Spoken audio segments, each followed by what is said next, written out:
अस्सलाम वालेकुम। All out में Naseem Rajput metro one news के तमाम नाजरीन से मुखातिब है। मुबारक हो आप सबको। 12वें नंबर की रैंक की टीम जिम्बाब्वे के खिलाफ पाकिस्तान T20 सीरीज़ जीतने में कामयाब हो गया। इससे पहले हमने जनूबी अफ्रीका की टीम को भी शिकस्त दी थी उनके मुल्क में, जिनकी भी B और C टीम खेल रही थी। जिम्बाब्वे के भी कई प्लेयर्स शामिल नहीं थे इस टीम में, लेकिन पाकिस्तान ने फतह हासिल कर ली। आज पाकिस्तान 24 रन से तीसरा आखिरी और फैसला कुन मैच जीत गया।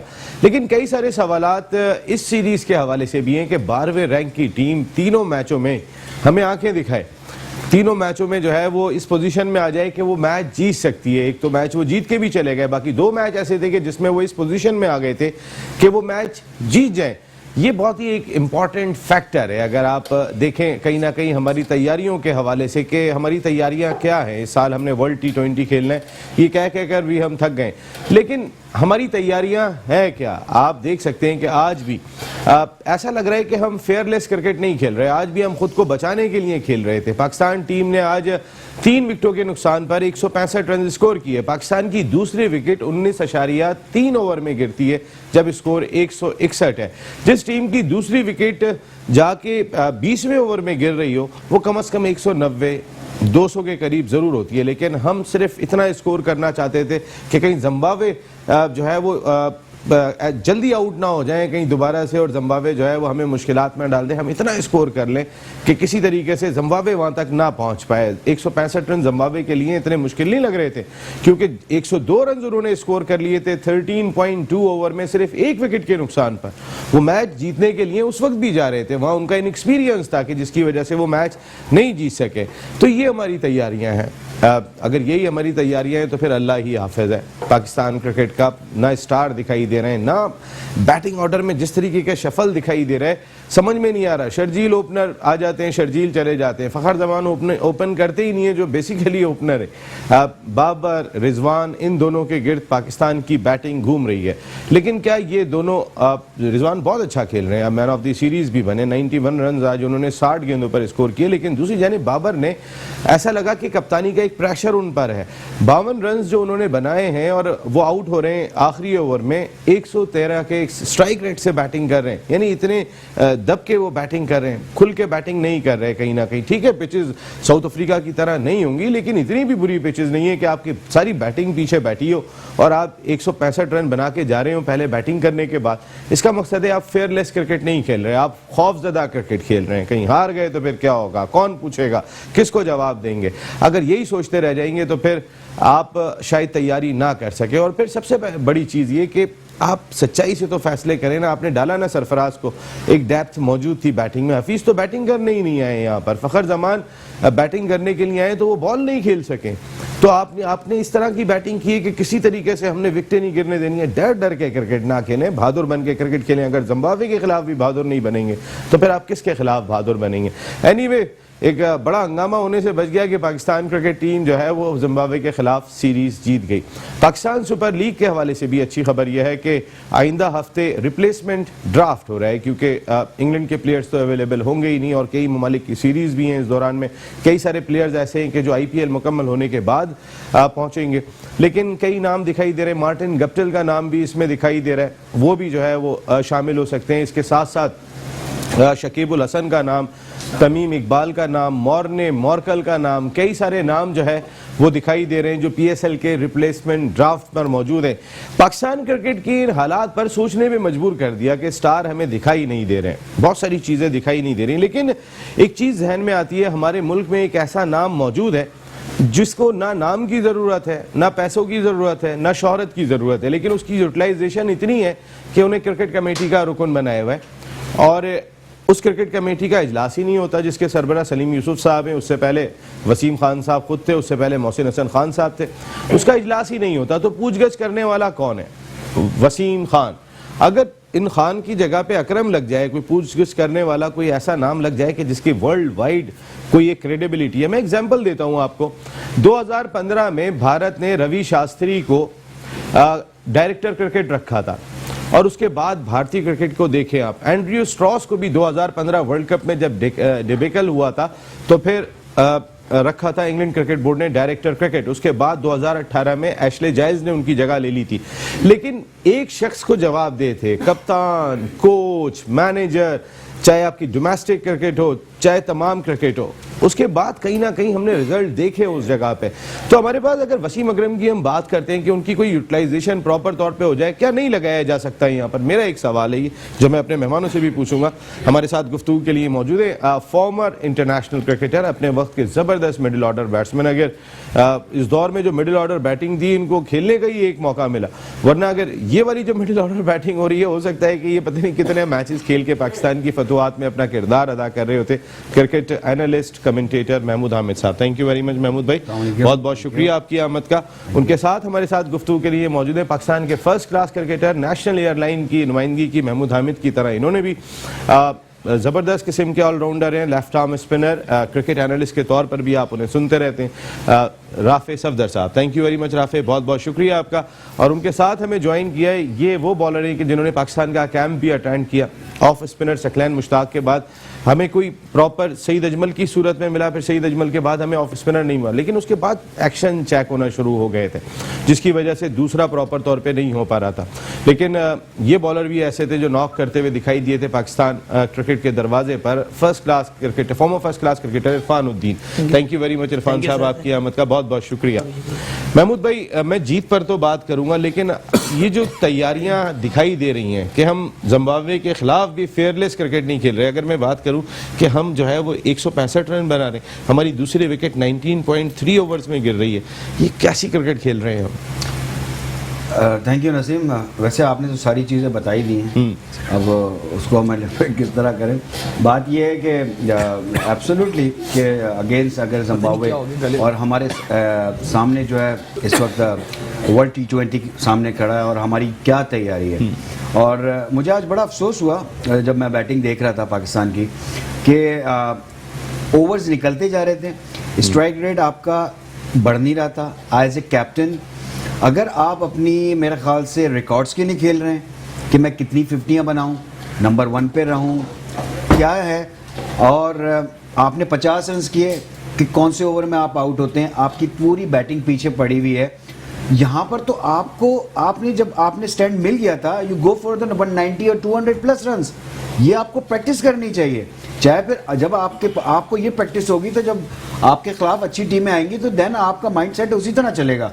लेकिन आप इतना बॉक डाउन होकर खेलते हैं, जो चौके का बॉल है उसको भी आप टैप करके मिड विकेट से सिंगल लेते हैं, मेरी समझ में नहीं आ रहा व्हाई। फिर मैं आखिर में आपकी बात कर रहा हूँ, रिजवान ने आखिरी 2 बॉलें किस तरह खेली हैं, मतलब वो नॉट आउट जाना चाह रहे थे, वो उसने चांस ही नहीं लिया उन दोनों बॉलों पे। दोनों बॉल उसको short of length, selfish cricket हो रही है, एब्सोल्युटली शॉर्ट ऑफ लेंथ बॉलें मिली। 92 उसने किए, ठीक है, पाकिस्तान जीत भी गया। The way batting, last 2 balls दोनों शॉर्ट ऑफ लेंथ बॉल थी, उसने टैप किया हल्के से मिड विकेट की था, वो 2-2 रन भाग के बनाया उसने। वहां पर बड़ी हिट के लिए क्यों नहीं गया? वहां पर 2 बड़ी हिट लगती, 12 रन और ऊपर हो जाते आपके। बिल्कुल ठीक है महमूद, गुड पॉइंट। ये सारी चीजें जो कि पॉइंट आउट करनी है आपने। और आप क्रिटिसिज्म तो हर बंदा कर रहा है बैठ के, क्रिटिसिज्म ऐसा होता है जिससे इस्लाह हो। अगले मैचों में आपको वो चीज करनी पड़ेगी।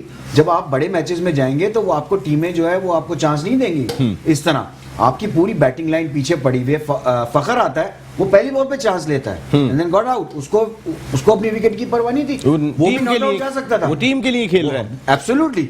तो फिर दूसरे लोग सेल्फिश क्रिकेट क्यों खेल रहे हैं?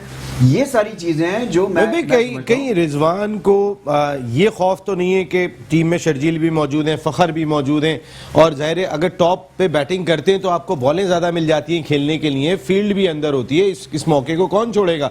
और उनको पता है कि जेन्युइन ओपनर्स बैठे हुए हैं, जो डिजर्विंग ओपनर्स हैं वो बैठे हुए हैं कि जो इस फॉर्म ऑफ क्रिकेट के बेहतरीन है। तो ये खौफ भी रिजवान के साथ जुड़ा हुआ है। दूसरी जानिब जैसे आपने बात कही कि बाबर अपने रिकॉर्ड के लिए खेल रहे हैं, ऐसा ही लग रहा था। देखें, वही बात आ जाती है ना कि टीम मैनेजमेंट किस तरह का कॉन्फिडेंस दे रही होती है प्लेयर्स को। आप इतनी परफॉर्मेंस करने के बावजूद अगर आपके दिमाग के अंदर डर बैठा हुआ है किसी का भी XYZ, तो वो परफॉर्मेंस आती है आपकी टीम के ऊपर आती है, वो चीज नजर आ रही है। 163 आप समझते हैं कि पाकिस्तान के 3 खिलाड़ी आउट हो और पाकिस्तान 163 का टारगेट दे? नो वे। पिच बहुत अच्छी थी ना, गेंद स्पिन हो रहा था, ना कोई ऐसा सीम हो रहा था, बॉल बड़ा अच्छा बैट के ऊपर आ रहा था। खौफ ये था कि इतने रन कर लो कहीं जिम्बाब्वे से बच जाओ बस। नहीं, आई डोंट थिंक सो कि ये इनके दिमाग में था। देखिए बॉल लेफ्ट आर्म स्पिनर का बॉल यहाँ मिल रहा है, जब आप निकल रहे हो वो आप लिफ्ट भी कर सकते हो, एक्स्ट्रा कवर भी मार सकते हो, जाते हो टैप करते हो, मिड ऑफ से सिंगल लेते हो। ये मैं सोच दे रहा हूँ इम्प्रोवाइजेशन क्यों नहीं आ रही हमारे प्लेयर्स के अंदर।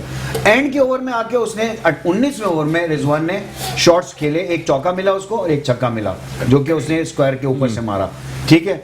और इनएक्सपीरियंस, मैं कहता हूँ इतनी इनएक्सपीरियंस टीम है वो कि उन्होंने 163 पाकिस्तान को करने दे दिए और फिर 163 वो कर नहीं सके, जबकि वो करने जा रहे थे, बिल्कुल करने जा रहे थे। मैं समझता हूँ उनको 2 ओवर पहले कर लेने चाहिए थे, जिस तरह 102 रन हो चुके थे उनके। वो तजुर्बा ना तजुर्बेकारी, इनएक्सपीरियंस है उनके पास, उनको आइडिया नहीं है, वहां पर गलत शॉट्स मार मार के आउट हो गए। अदरवाइज पाकिस्तान के लिए तो तीनों मैच मुश्किल थे। राफे, यहाँ तक अगर जिम्बाब्वे 12वें रैंक की टीम भी आपको यहाँ से पकड़ के तीनों मैच खिलाए, एक मैच नहीं तीनों मैच खिलाए, और फिर जैसे अभी महमूद हामिद साहब ने बात कही कि हम फेयरलेस क्रिकेट नहीं खेल रहे, हम सेल्फिश क्रिकेट खेलते हुए दिखाई दे रहे हैं। बाबर आजम की बारी की बात कर लेते हैं, 52 रन स्कोर कर रहे हैं 113 के स्ट्राइक रेट से। जिस वक्त वो आउट हुए 19.3 ओवर्स में, पाकिस्तान की वो दूसरी विकेट गिर रही है, पीछे पूरी बैटिंग पड़ी हुई है, आप अपनी बारी लेने में लगे हुए, तो ये कौन सी क्रिकेट खेल रहे हैं हम? ये तैयारी है हमारी वर्ल्ड T20 की? नसीम भाई, पहले तो ये चीज़ हमको देखनी पड़ेगी कि जो अप्रोच से पाकिस्तान टीम के जितने बैट्समैन ने खेला ओवरऑल, उसमें हमको क्या चीज़ देखी? हमको ये देखी कि वो एक फ्लो के साथ चलने की कोशिश कर रहे थे, वो कंडीशंस को अडेप्ट उन्होंने करने की कोशिश नहीं की। हाँ। जी अब बात करें। जी राफे, तो उन्होंने कंडीशंस के साथ अडेप्ट होने की कोशिश नहीं करी। साउथ अफ्रीका में पिचेस तेज़ थी, बाउंसी थी, और वहाँ पे वो सेटल हो गए थे, मगर यहाँ 2 पेस विकेट था, ठीक है ना। और ये ओपनर्स हमारे ले लें, पहले मैच में जैसे बाबर भी शुरू में, पहला मैच में, दूसरे मैच में बाबर आउट हो गए, रिजवान नहीं चले, तो पूरी टीम एक साथ ढेर हो गई हमारी। किसी ने रुक के टाइम लेने की कोशिश नहीं करी। होता है कि जब फंस रहा होता है बॉल तो आप वेट करते हैं, बॉल को आने देते हैं, ठीक है ना। तो अप्रोच उनकी वही थी, बस हर कोई शॉट पे शॉट मारने की कोशिश कर रहा है और उसमें वो विकेट्स देते गए। तो किसी ने एक्सपीरियंस नहीं दिखाया, मैच्योरिटी नहीं दिखाई कि यार मैं एक होता है ना, ऐसे ग्रूम प्लेयर होता है जो हर कंडीशंस के हिसाब से अपने आप को मैनूवर कर सकता है, वो चीज़ नहीं थी। नंबर 2, मैं ये कहूँगा कि इस चीज़ से हमको एक बहुत अलार्मिंग सिचुएशन है कि जिस मैच में बाबर या रिजवान नहीं चले तो उस मैच में ऐसा लग रहा है कि पूरी टीम आपकी नहीं रफे, मेरा सवाल ये है कि बाबर और रिजवान अगर 15 ओवर तक सरवाइव कर गए तो आखिरी 5 ओवर के अंदर तो उन्हें 12 की औसत से खेलना चाहिए कम से कम, अगर वो नॉट आउट हैं। अगर वो उसमें भी 6 रन की औसत से खेलने के लिए जाएंगे तो फिर आप अपने रिकॉर्ड बनाने के लिए खेल रहे हैं। मैं 50 कर लूं, मेरे 60 हो जाए, मैं जो है वो पीछे छोड़ के चला जाऊं, विराट कोहली से पहले 2000 रन कर लूं, मैंने 1000 पहले कर लिए, मेरी ये रिकॉर्ड, भाई रिकॉर्ड बनाने के लिए खेल रहे हो या टीम के लिए खेल रहे हो? ये बहुत बड़ा सवाल है इरफान। बिल्कुल नसीम भाई, अस्सलाम वालेकुम। आपने पहली बात तो मुझे मौका दिया टीवी पे बैठने का, ये बिल्कुल आपने अच्छी बात बोली है, क्योंकि मैं तो अभी टीवी को जितना भी फॉलो कर रहा हूँ सिर्फ रिकॉर्ड्स ही देख रहा हूँ। हमारी टीम खड़ी भी कहाँ है, सिर्फ रिकॉर्ड्स के लिए खड़ी हुई है। बाबर आजम ये रिकॉर्ड्स वो रिकॉर्ड्स, मतलब विराट कोहली को आप उसको क्यों बीच में ला रहे हैं भाई अपनी टीम के साथ? आप अपनी टीम का तो देखें, आपकी टीम खड़ी हुई कहाँ है? आगे जो वर्ल्ड कप है उसके लिए हमारी क्या तैयारी है? क्या हमारे पीछे कोई बैकअप है ऐसा कि जो उनको रिप्लेस कर सके? कोई भी बैकअप नहीं है। आपकी बिल्कुल बात सही है कि वो दोनों इतने 15 ओवर खेल चुके हैं, तो पीछे वाले जो बैट्समैन है वो तो बिल्कुल ही रिलैक्स हो गए होंगे कि भाई ये लोग खेलेंगे। अब वो 15 आगे भाई 6 रन का एवरेज से खेल रहे हैं, तो फिर वो आगे जाके कैसे खेलेंगे? वो जो पीछे वाले बैट्समैन है वो आते तो छक्के नहीं मारेंगे, उनको भी चाहिए थोड़ा टाइम विकेट को देखने का, बॉलर को देखने का। और दूसरी बात, जिम्बाब्वे टीम तो कोई टीम ही नहीं है, उसके खिलाफ भी आप 98 पे आउट हो रहे हैं, तो ये तो हमारी टीम के लिए बहुत ही शर्मनाक बात है। क्रिकेट बेसिकली ऐसा गेम है जहाँ आप कंप्लेसेंट नहीं हो सकते, जहाँ आप हल्का सभी रिलैक्स होते हैं, तो दूसरी आप दूसरी टीम को आप जहाँ हल्का समझते हैं तो वो आप पे कई दफ़ा हावी हो जाती है। ये एग्जैक्टली यही ओवर कॉन्फिडेंट का है साउथ अफ्रीका से खेलने के बाद, ठीक है भाई। एक मैच में ओवर कॉन्फिडेंट हो जाओगे यार, तीनों मैच में ओवर कॉन्फिडेंट हो गए राफे। अच्छा, पहले से लर्न कर लोगे, दूसरे में हारने के बाद लर्न कर लोगे, तो तीसरे में जाके तो कम से कम कुछ बहादुरों की तरह, शेरों की तरह चले जाओ। आता हूं, मैं बात करूंगा इसके ऊपर। महमूद साहब एक छोटा सा ब्रेक ले रहे हैं। पाकिस्तान टीम की कारकर्दगी किसी तरह भी हौसला अफजा नहीं है। ठीक है, आप साउथ अफ्रीका में जीत गए, आप जिम्बाब्वे में जीत गए, लेकिन हौसला अफजा नहीं है, ये कोई तैयारी नहीं है वर्ल्ड T20 की। बात करेंगे ब्रेक के बाद। ऑल आउट में एक मरतबा फिर आपको खुशामदीद कहते हैं। पाकिस्तान क्रिकेट टीम अल्लाह अल्लाह करके जिम्बाब्वे के खिलाफ भी T20 सीरीज जीत गई, 12वें रैंक की टीम के खिलाफ। वैसे हम अगर अपनी टीम देखें तो कहीं पर भी स्टेबिलिटी दिखाई नहीं दे रही। सब अभी महमूद हामिद साहब ने भी यही बात कही कि सेल्फिश गेम खेल रहे हैं, फेयरलेस क्रिकेट इवन हम जिम्बाब्वे के खिलाफ भी नहीं खेल पा रहे। समझ में नहीं आ रहा कि हम क्या कर रहे हैं क्या नहीं कर रहे हैं। महमूद हामिद साहब, 2015 वर्ल्ड कप आपको याद होगा, जहां पर परफॉर्म नहीं कर सके थे इंग्लैंड और उसके बाद उन्होंने नेक्स्ट वर्ल्ड कप जाके जीता था। उस वक्त उन्होंने एंड्रयू स्ट्रॉस को डायरेक्टर क्रिकेट लगाया था और हर तरह की क्रिकेट उनके अंडर में दे दी थी, एक शख्स को जवाबदेह थे। इस वक्त पाकिस्तान क्रिकेट की जवाबदेही अगर कोई करता है तो वो CEO वसीम खान साहब करते हैं, जो शायद इस वक्त भी इंग्लैंड में मौजूद हैं, पाकिस्तान तो आए भी नहीं है। वो नेट के थ्रू वो गुफ्तगू कर रहे होते। लेकिन रवि शास्त्री को 2015 में इंडिया ने लगाया था। इंडिया की परफॉर्मेंस आप देखें, उसके बाद फिर रवि शास्त्री उनके कोच भी लग गए थे। हमारे पास वसीम अकरम की सूरत में एक नाम मौजूद है। वकार के लिए कहते हैं कि थोड़ा चौधरीज़म उनके अंदर पाया जाता है, मिसबा में पाया जाता है, मेरिट नहीं कर पा रहे। वसीम के साथ आपने बहुत क्रिकेट खेली है, आपका एक बहुत साथ रहा है। क्या वो इतने फ्लेक्सिबल हैं? और अगर उन्होंने डायरेक्टर क्रिकेट जैसी जिम्मेदारी जो स्ट्रॉस को दी गई थी, जो रवि शास्त्री को दी गई थी, अगर ऐसे वक्त में जब हमारे स्टार्स दिखाई नहीं दे रहे, अगर दी जाए तो कोई फ़र्क पड़ सकता है? देखिए, विजन बहुत इंपॉर्टेंट होता है। कोई भी हो, क्रिकेट खेलना, टॉप क्लास क्रिकेट भी खेल लेना और इस लेवल के ऊपर आके एडमिनिस्ट्रेटिवली काम करना और बहुत सारी चीज़ें को देखना एक डिफरेंट काम है। वसीम भाई का एक, मैं समझता हूँ कि एक है तजुर्बा है, क्योंकि वो बड़ी बड़ी टीमों के साथ भी रहे, इवन IPL में भी वो कोलकाता को जिता दिया उन्होंने, वो रहे। ये बहुत ज़रूरी है, अकाउंटेबिलिटी बहुत ज़रूरी है। सबसे इम्पोर्टेंट चीज़ क्या होती है कि जब आपने एंड्रयू स्ट्रॉस को लेकर, जब वो लोग लेकर आए, तो उन्होंने, अगर हम शुरू की इंग्लैंड की क्रिकेट देखते हैं तो वो कॉपी बुक स्टाइल क्रिकेट खेलते थे। वो जैसे नॉर्मल क्रिकेट होती है कि इस तरह कट मारनी है, ये बॉल मिलेगी तो पुल मारनी है। नाउ डेज उन्होंने अपनी स्कूल क्रिकेट और अपनी जो यंग क्रिकेट है वहां पर भी इम्प्रोवाइजेशन लेकर आया। उन्होंने अपना सिलेबस को चेंज किया है। तो जब वो सिलेबस को चेंज करके इतना जबरदस्त हो चुके हैं और उनके प्लेयर्स देखें आप, वो एक ही तरीके से, उनके 2 आउट होते हैं या 3 आउट होते हैं तो 5वें नंबर का प्लेयर आता है, वो मोमेंटम को बरकरार रखता है और मोमेंटम के साथ खेलता रहता है। देन के वो T20 क्रिकेट की बात कर रहा हूँ, हमारे यहाँ 3 अगर आउट होते हैं तो हम लोग हो जाते हैं बॉक डाउन, हम टाइम गुजारने शुरू हो जाते हैं।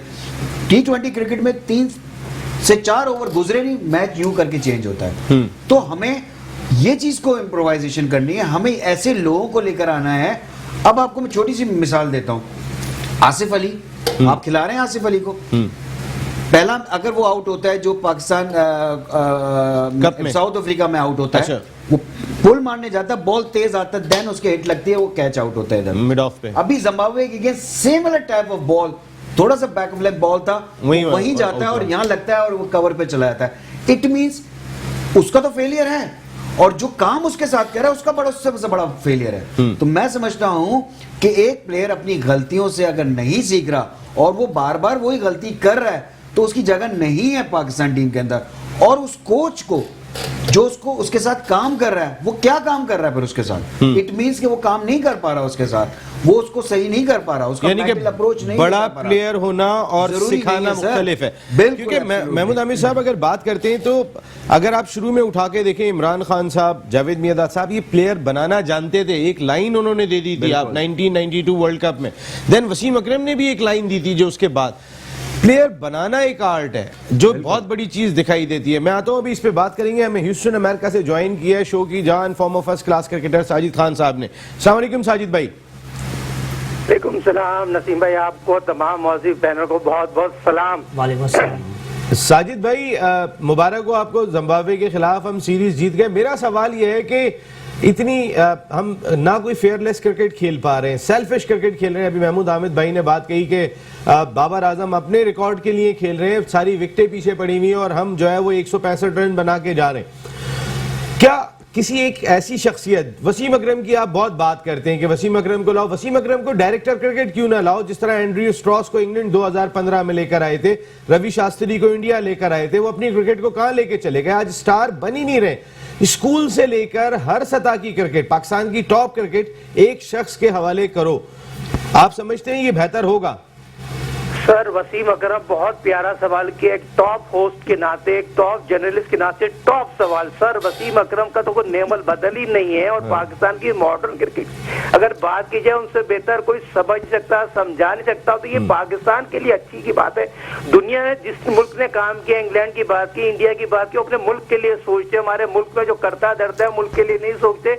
इम्पोर्ट हो गया है तो इम्पोर्ट हो गया है, इम्पोर्ट ब्रीफ के लेके वापस चल जाएगा। मगर सर वसीम अकरम दस रखते हैं इस मुल्क के लिए, दयानतदार ईमानदार आदमी है और पंचोल आदमी है। टाइम का पंचोल है, क्रिकेट की बेहतरी के लिए काम करना चाहते हैं और उनसे काम लेना इनके काम है। प्राइम मिनिस्टर इमरान खान साहब का क्रिकेट के लिए इमरान खान ने इनको बनाया, और वसीम अकरम ने 92 के बाद 93 में जो टीम खड़ी की और 99 तक वो वसीम अकरम तन तना खिलाड़ी पाकिस्तान के आज वर्ल्ड क्लास जो प्लेयर बने, वर्ल्ड क्लास कप्तान बने। वसीम अकरम को मुतारुफ कराया, मोटिवेट किया और इनको इतना मोटिवेट किया, दुनिया में नाम रोशन किया। बहुत इंपॉर्टेंट बात है, बाबर आजम शेलफिश खेलते हैं। बाबर आजम ठीक है, वर्ल्ड क्लास प्लेयर है, वनडे में आईसीसी में पाकिस्तान का नाम रोशन किया, 27 साल में वर्ल्ड क्लास रैंकिंग में आ गए। मगर पाकिस्तान के लिए सोचो भाई, ये क्लब क्रिकेट खेलने बाबर कर देगा, रिजवान कर देगा, ये फकर कर देगा, इमाम कर देगा तो मैच जीत जाएंगे। भाई नीचे भी कुछ है। और महमूद हामिद जो बात कर रहे हैं बहुत इंपॉर्टेंट बात की है, नियत का बड़ा दौर होता है, नियत पे सारी चीजें होती हैं। जो एक कोचिंग स्टाफ लगा, इनकी कोचिंग का एक्सपीरियंस क्या है मुझे बताओ। यूनुस खान की कोचिंग की है, मिसबा ने कोचिंग की है, जो चौधरी की आप बात कर रहे हैं, वकार यूनुस से ये पूछो 10 साल तूने बॉलिंग की, बनावा बॉलिंग की है, नया बॉल कभी भी नहीं किया। और आज पाकिस्तान क्रिकेट टीम जब मुश्किलात में होती है तो छोड़कर ऑस्ट्रेलिया चले जाए, तो आज देखें हसन ने कितनी प्यारी बॉल की, 2 रन दिए जब पाकिस्तान मैच फंसा हुआ था। और आज आपने सरफराज को खिलाया ना, जरूरत थी और सरफराज सारी कप्तानी कर रहा था। तो बात ये होती है भाई, दर्द लो, मुल्क के लिए कुछ सोचो, खुदा के वास्ते कुछ शर्म कर लो, कोई हया कर लो, अपने अपने सारे डॉलर पकड़ो कर चले जाकर मुल्क के लिए कोई नहीं सोचेगा। प्राइम मिनिस्टर इमरान खान साहब आपको फ्रंट पे आना पड़ेगा। दुनिया में आप जाके पाकिस्तान क्रिकेट टीम को वर्ल्ड रैंकिंग में इस तरह लेके आएंगे, मगर कोचिंग स्टाफ के साथ नहीं आएगा। आपको वसीम अकरम को लाना पड़ेगा। वसीम अकरम को मोटिवेट करने का तरीकेकार बहुत मुख्तलिफ है। क्या वो डायरेक्टर लेके आए कि पीसीबी का चेयरमैन लेके आए? वो जब आएगा वो काम करना जानता है, काम लेना जानता है, उसको पता है कहाँ खामियां, क्या खामियों से काम ले जाएगा। मगर ये लोग अपनी नौकरियां बचा रहे हैं, नौकरियां बचाने का मैंने मोइन खान का नाम लिया। मोइन खान से अच्छी कोई चॉइस ही नहीं है आपके पास, मोइन खान से दयानतदार आदमी कोई नहीं है। सईद खान साहब देखिए, डायरेक्टर क्रिकेट को सारे इख्तियारात दिए गए कि ठीक है हाई परफॉर्मेंस सेंटर है, वो डायरेक्टर क्रिकेट के अंडर में आता है, इस वक्त सीईओ के अंडर में आता है, वसीम खान साहब के अंडर में, जो इंग्लैंड से आए हुए हैं और उन्होंने फर्स्ट क्लास क्रिकेट खेली हुई है। Where is Wasim Akram? राफे मैं यही बात कर रहा हूँ कि कुछ जो एक वसीम मैं छोटी सी बात करूंगा साजिद भाई, सॉरी मैं जो बात कर रहा हूँ ना, हम अगर डोमेस्टिक क्रिकेट में भी देखें ना, जो लोग काम कर रहे हैं, one syllabus is an important. Pakistan की एजुकेशन भी इसीलिए खराब हुई हुई है कि हम एक सिलेबस पे काम नहीं करते। 4 किस्म के सिलेबस हमारे यहाँ चल रहा है एजुकेशन में भी। इसी तरह हर कोच का एक अपना सिलेबस है, एक अपने अंदाज से वो कोचिंग कर रहा है। सिलेबस एक होना चाहिए, उसका इंपैक्ट नजर आता है फिर आपकी बड़ी टीम के अंदर, जो कि नजर नहीं आ रहा क्योंकि नीचे एक सिलेबस नहीं है। आप कुछ समझा रहे हैं, मैं कुछ समझा रहा हूं, ये कुछ समझा रहे हैं। जब तक ऑल एक ही उसके ऊपर एक छत के नीचे एक साथ नहीं आएंगे, एक सिलेबस के नहीं आएंगे, आपकी जो इंपैक्ट है वो बड़ी टीम में इसी तरह नजर आएगा।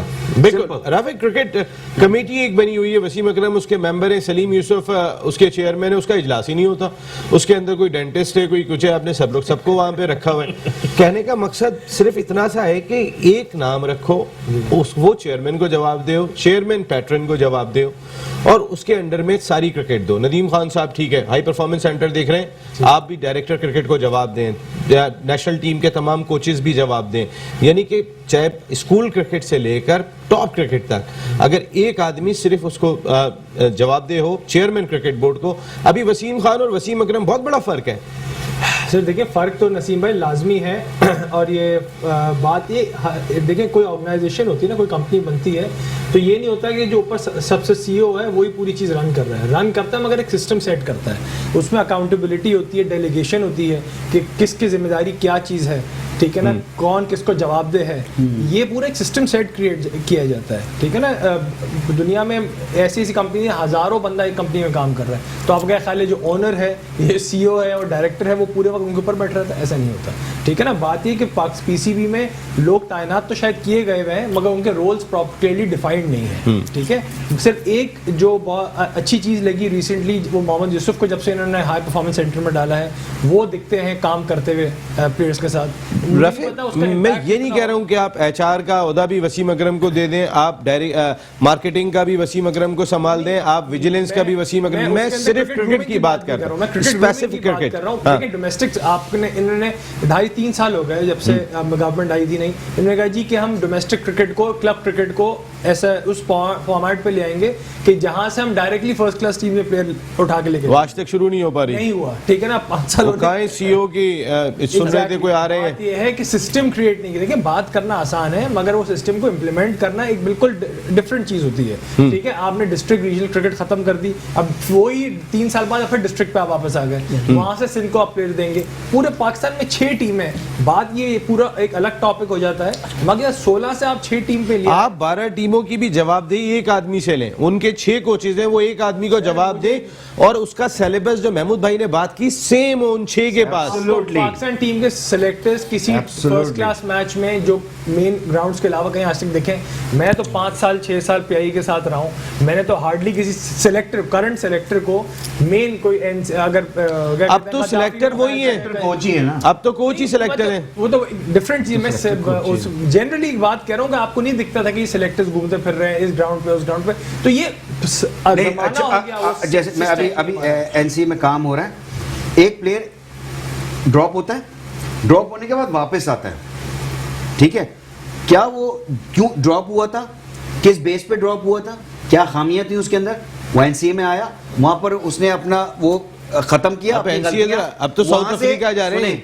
वहां से वो वापस टीम में आता है और फिर आके फिर अंदर वो गलतियां कर रहा है, इट मींस कि या वहां काम नहीं हुआ।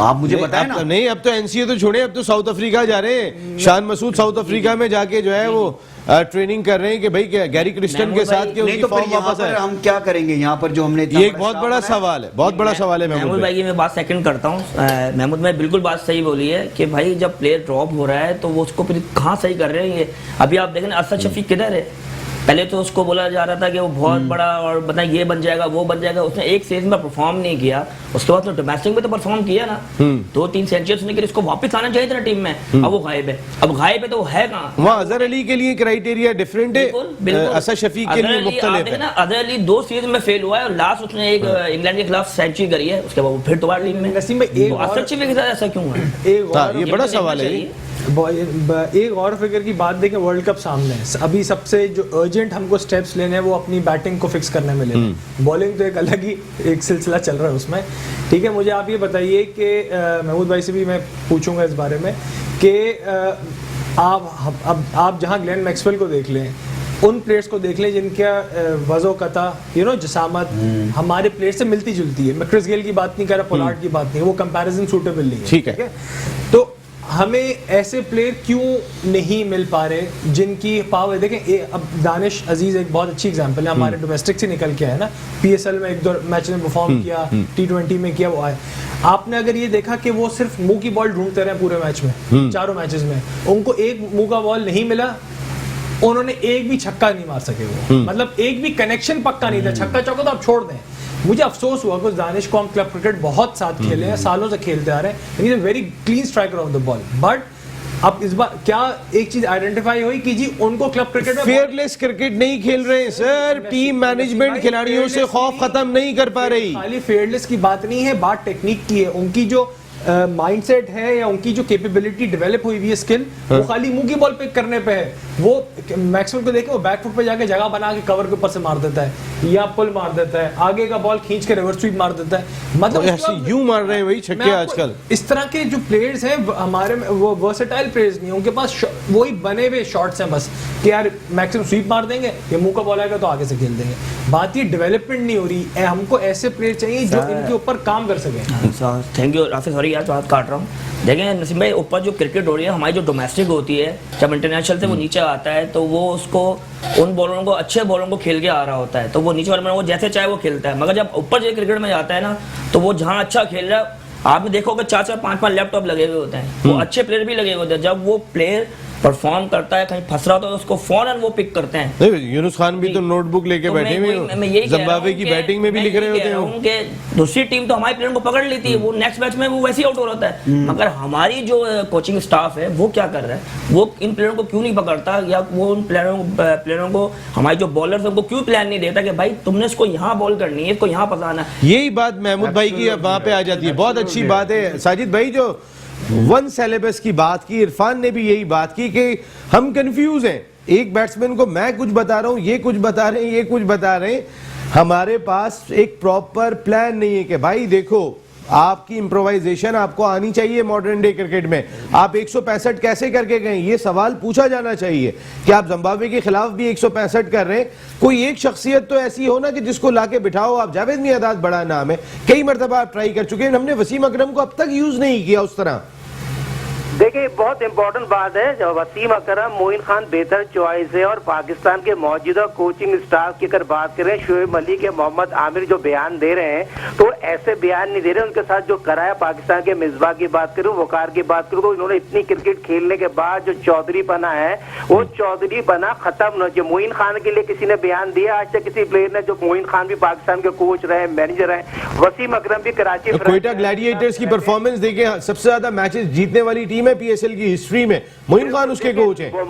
बात ये नसीम भाई, आपको सच की बात करनी चाहिए। राफे बात कर रहे हैं, पाकिस्तान के बाद एक पावर हिटर आया, मोइन खान का बेटा। मोइन खान ने उसको दिन रात करके मेहनत किया, नदीम उमर साहब ने उसको लेके आया, लोगों ने उसको आड़े हाथ लिया। आज दुनिया की तमाम लीग खेल रहा है, दुनिया उसको कर रही है। अमेरिका में सबसे महंगा प्लेयर आजम खान को लिए गया। पाकिस्तान क्रिकेटिंग के रबड़ स्टैम्प जो वसीम जो है, मेरा ख्याल में इसका नाम लेना भी मैं समझता हूँ बड़ा तौहीन होगा। उसने उस बच्चे के साथ ज्यादती की। जिम्बाब्वे अगेन जब पाकिस्तान आया था, उस वक्त 2020 में नाम आ रहा था। वो power hitter, national power hitter है। पाकिस्तान सुपर लीग में जिस तरह से बैटिंग की है, और Pakistan super league world fastest bowler उस वक्त खेल रहे थे, उसने नामुमकिन को मुमकिन बनाया। क्या पाकिस्तान के करता दर्द को बच्चा नजर नहीं आ रहा? क्रिकेटर को मोइन खान का बेटा, मोइन खान का बेटा मेरिट पर आया, वो सिफारशी थोड़ी है भाई। उसने प्रूव किया, ग्राउंड में छोड़ा, उसने बताया किस तरह खेला जाता है। और खुदा के वास्ते ही जितने रबड़ आजम ने बहुत प्रूफ किया, और नदीम उमर साहब को इसका पूरा क्रेडिट जाता है कि कॉन्फिडेंस दिया उस बच्चे को, वरना तो बहुत सारे लोग लेने के मूड में नहीं थे। महमूद भाई, दो वसीम, अभी क्रिकेट बोर्ड में कहते हैं वसीम अकरम के बाद बहुत इख्तियार आते हैं, लेकिन अगर चले दो वसीम है, एक वसीम खान एक वसीम अकरम, वसीम खान को आप एडमिनिस्ट्रेशन दे के क्रिकेट अगर वसीम अकरम को दे दें, ठीक है, आप नहीं निकाल सकते हैं वसीम खान को। एहसान मानी साहब के क्या ताल्लुक हैं, वो कैसे आए हमें समझ में नहीं आता, इंग्लैंड में बैठ के भी चला रहे हैं। तो वसीम अकरम, मैं सिर्फ और सिर्फ इसलिए बात कर रहा हूँ ना, मेरी टीम में एक मुझे स्टार दिखाई दे रहा है, एक बाबर आजम डेवलप हो रहा है, तो आप कह रहे हैं वो भी सेल्फिश खेल रहा है। हमारी क्रिकेट सेल्फिश अंदाज से चल रही है, फेयरलेस। ये वसीम, वकार, ये जो खेला करते थे, ये फेयरलेस क्रिकेट खेला करते थे। 10 आखिरी ओवर के अंदर 3 रन होते थे, वो बचाने के लिए जाते थे और बचा भी लेते थे। हम तो फेयरलेस दिखाई नहीं दे रहे। क्या वो जो हमारे अंदर से ये आंसर खत्म हो रहा है, स्टार नहीं आ रहे, ये वसीम अकरम में कैपेबिलिटी है? देखिए, माइंडसेट की बात होती है। अगर आपका जो इस वक्त कोच है, जब वो कैप्टन था, उसकी अगर आप कैप्टनसी भी देखें तो हमेशा वो बैकफुट पे ही कैप्टनसी की है, फ्रंट से कैप्टनसी नहीं की है। पाकिस्तान उसमें जीता, मैं मानता हूँ जीता है, मुश्किल हालात है, लेकिन एज ए फ्रंट उसने एग्रेसिव कप्तानी कभी भी नहीं की। मैच विनर नहीं था। एज ए कोच भी वो इसी तरह है कि एग्रेसिव, वो एज ए कोच आपके अंदर होती हैं सारी चीज़ें कि आपने एग्जीक्यूट कैसे करवाना, प्लेयर्स को कैसे कॉन्फिडेंस देना है। मैं आपसे कहता हूं कि जाओ, मेरा ये प्लान है, जाओ जाके इस तरह प्लान पे खेलो तुम, और उसमें अगर तुमसे परफॉर्म नहीं होता तो मुझे पता है मैंने इनको नहीं निकालना। उसको भी पता है प्लेयर को कि मुझे जो कोच ने प्लान दिया हुआ है, अगर मैं उस प्लान के हिसाब से खेलता हूँ और मैं आउट हो जाता हूँ तो मुझे कोच ने नहीं निकालना। लेकिन अगर उस प्लान के खिलाफ वो जाता है, आउट हो जाता है, उसको अगले मैच में आप ड्रॉप कर देते हो, तो उसके अंदर एक फैक्टर आ जाता है सेल्फिशनेस का, यार मैं अपने 30 तो करूं पहले ताकि अगला मैच में अपना पक्का करूं। बिल्कुल महमूद भाई, ये आपका सारी पॉइंट आ चीजें- गया, बहुत ही ये- इंपॉर्टेंट पॉइंट था। Thank you very Mahmood Hamid sahab. Rafay भाई बहुत शुक्रिया। इरफान आप आए, आते रहिएगा, आपसे जरूर बात होगी। Thank you very much. Sajid Khan साहब बहुत बहुत शुक्रिया। पाकिस्तान क्रिकेट टीम जीत गई, अच्छी बात है, लेकिन ना स्टार्स दिखाई दे रहे हैं, ना हम कौन सी क्रिकेट खेल रहे हैं, ये हमारा खासा नहीं है। हम कहीं से भी फेयरलेस क्रिकेट नहीं खेल रहे। भाई खेलो फेयरलेस क्रिकेट, लेकिन खौफ हमें दिखाई दे रहा है क्रिकेट में, लेकिन कोरोना का खौफ हमें दिखाई नहीं दे रहा। हमें इस चीज़ का एहतियात करना है। जिस चीज़ का खौफ हमें होना चाहिए, हम बगैर मास्क के घूम रहे हैं, बहुत बुरे हालात हो गए। आप ज़रा प्लीज़ सब लोग ख्याल करें। ये आप सब लोगों से एक रिक्वेस्ट है कि कोरोना जिस तेज़ी के साथ फैलता हुआ दिखाई दे रहा है, इसकी एहतियात कर लें। इंडिया में जो सूरत हाल है, हम इंडिया के लिए, उनके लोगों के लिए दुआ गोएं, सारी दुनिया के लिए दुआ गोएं, और आप सब के लिए दुआ गोएं कि अल्लाह ताला आपको महफूज रखे, लेकिन अपनी हिफाजत के लिए ख़ुद भी करें और SOPs का ख्याल करें। नसीम राजपूतिया अपनी पूरी प्रोडक्शन टीम के साथ चाहता है इजाज़त। ज़िंदगी रही तो फिर आइंदा हफ्ते आपसे फिर मुलाकात होगी। टिल देन अल्लाह ने के बाद।